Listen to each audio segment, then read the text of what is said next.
Top climbing specialist ever based on the stats. That is this rider who set the quickest times ever up Mont Ventoux and Alpe d'Huez during the Tour de France. Here in this video we'll address all of your concerns and questions. Do your best not to miss out. In addition, subscribe to Cycling right now. Then let's not waste any more time and get down to business. Italian road racer Marco Pantani, who passed away on February 14, 2004, was born on January 13, 1970 and is usually considered the best climbing specialist in cycling's history. His fastest ascents of Mont Ventoux and Alpe d'Huez in the Tour are still the fastest of all time, and legends like Lance Armstrong and Charly Gaul have praised Pantani for his exceptional climbing ability. In 1998, he became the sixth Italian to win the Tour de France, following Ottavio Bottecchia, Gino Bartali, Fausto Coppi, Felice Gimondi, and Gastone Nencini. Only 7 cyclists have ever won both the Giro and the Tour in the same year. He is the last to do it. Fans of the sport in the late 90s loved Pantani for his aggressive riding style and offensive approach. Because of his shaved head, bandana and earrings, he became known as Il Pirata, or the Pirate. He was described as having the ideal height and weight for a mountain climber at 1.72 meters and 57 kilograms. It has been said that his style is similar to that of time trialing specialists like Miguel Indurain, a 5-time Tour champion. There were persistent rumors that Pantani used performance-enhancing drugs throughout his career, although he never tested positive.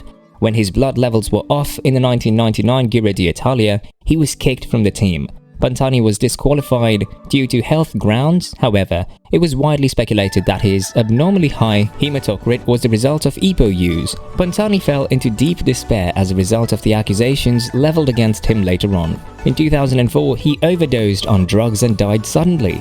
Having parents named Ferdinando, also known as Paolo, and Tonina, Pantani was born on January 13, 1970 in Cesena, Romania. At age 11, he signed up for the Fausto Coppi Bicycle Club in Cesenatico. After being third in 1990 and second in 1991, he won the 1992 Giro Bio, the amateur equivalent of the Giro d'Italia.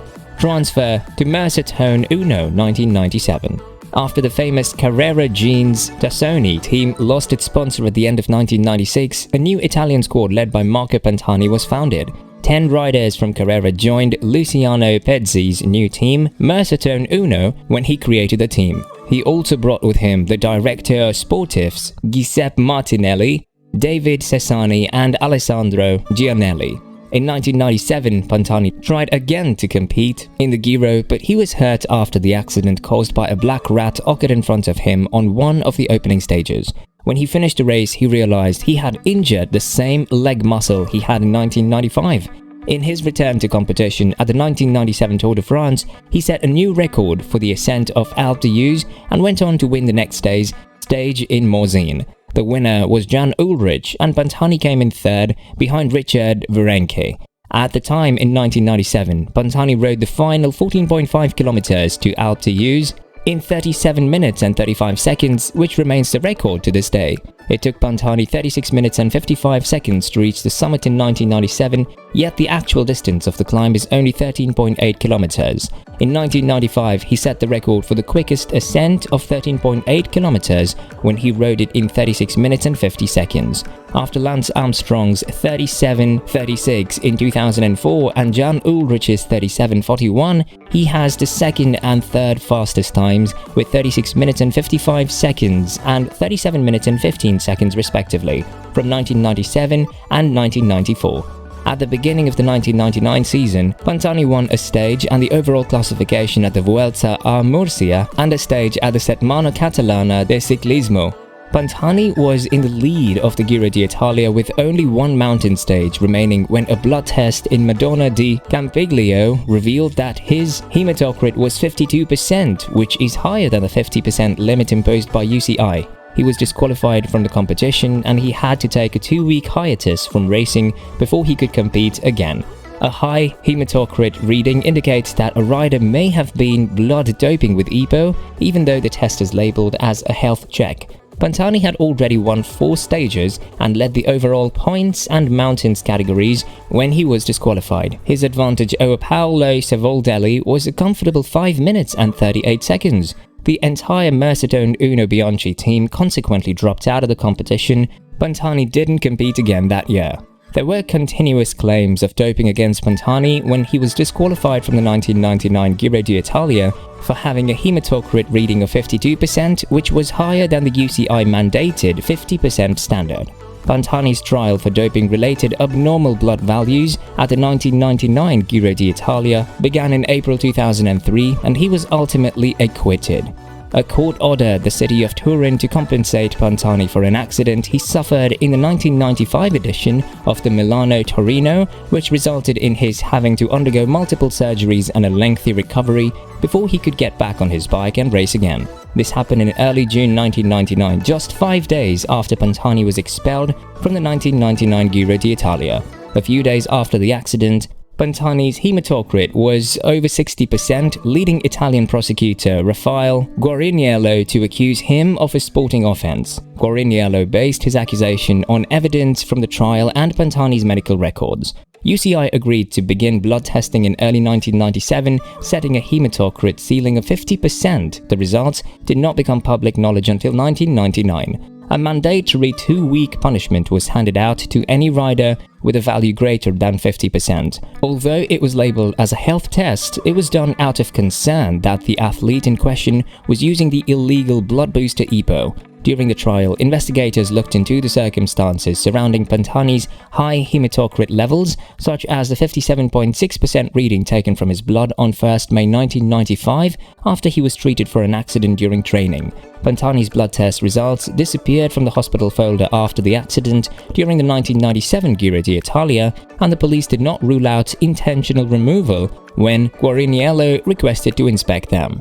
Pantani was eventually indicted for fraud in sport, but his attorneys argued that his hematocrit could have been artificially inflated due to many factors, including training at high altitude in September, dehydration during the race, the trauma of his accident, and the margin of error in the sampling method.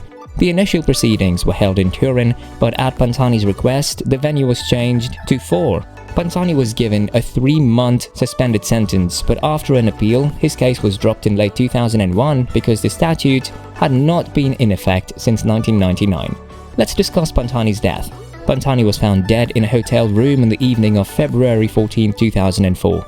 According to the coroner's inquest and post-mortem results, he died of severe cocaine intoxication, which caused cerebral edema and heart failure.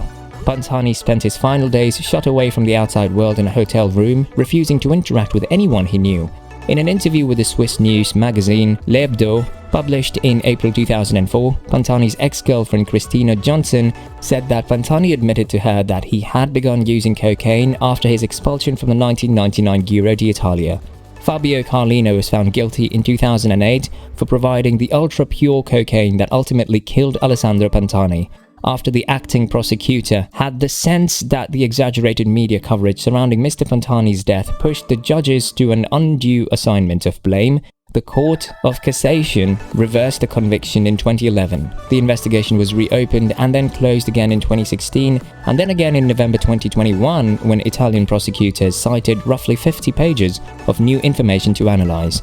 Pantani's burial took place in his birthplace of Cesenatico.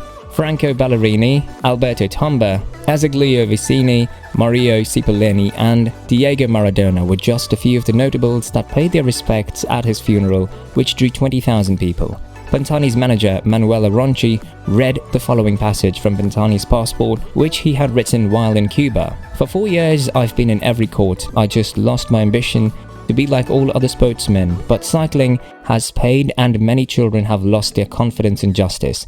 Hidden TV cameras in hotel rooms have been used to try to damage the reputations of my co-workers and their families. After that, how could you possibly refrain from harming yourself? Just how do you feel about Marco Pantani? Please share your thoughts in the comments area below. That's all I have for you folks today. Hope the video was entertaining. The patronage of our audience is essential to our success. To that end, we encourage you to subscribe to our channel and stay tuned for more incredible critiques.